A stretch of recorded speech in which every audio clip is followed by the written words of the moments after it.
ঘোর দুঃসময় পন্থের দল জিতলেও মোটা অঙ্কের জরিমানা করল বিসিসিআই।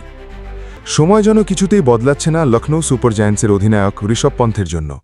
দীর্ঘদিন বাদে তার ফ্র্যাঞ্চাইজি জয় ফিরল, কিন্তু সেই জয়ের সেলিব্রেশনের মধ্যেই দুঃসংবাদ পেলেন ভারতের উইকেটরক্ষক ব্যাটার।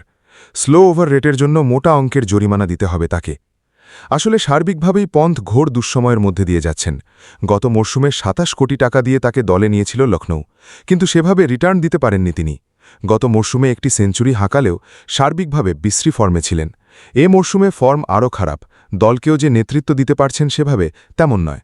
এখনও তার দল পয়েন্ট টেবিলের লাস্ট বয়, অনেক আগেই প্লে অফের লড়াই থেকে ছিটকে গিয়েছে।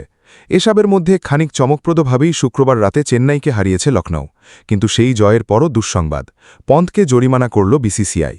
আসলে বোর্ডের নিয়ম অনুযায়ী কোনো দল সঠিক সময়ে নিজেদের ওভার শেষ করতে না পারলে সেই দলের অধিনায়ককে জরিমানা করা হয়। শুক্রবার চেন্নাইয়ের বিরুদ্ধে সেই দোষেই দুষ্ট লখনৌ।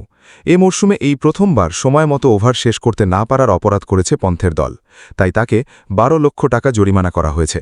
পরে আবার এই একই ভুল করলে জরিমানার অঙ্ক বাড়বে বলে বোর্ডের তরফে জানিয়ে দেওয়া হয়েছে।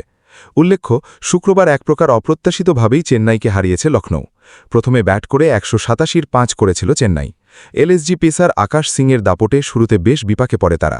সঞ্জু স্যামসন ২০, ঋতুরাজ গাইকোয়াড় ১৭ ও উর্ভিল পাটেলকে ফেরান তিনি। ৫২-৩ স্কোর থেকে পাল্টা লড়াই করলেন কার্তিক শর্মা। ৪২ বলে ৭১ রানের ইনিংস খেললেন এই তরুণ। শেষ দিকে ডেওয়াল্ড ব্রেভেস ২৫ ও শিভাম দুবে ৩২ অপরাজিত রান পান।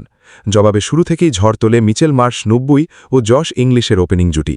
পাওয়ার প্লেটে ৮৫ তোলেন তারা। প্রথম উইকেটেই উঠে যায় ১৩৫, ১১.৫ ওভারে।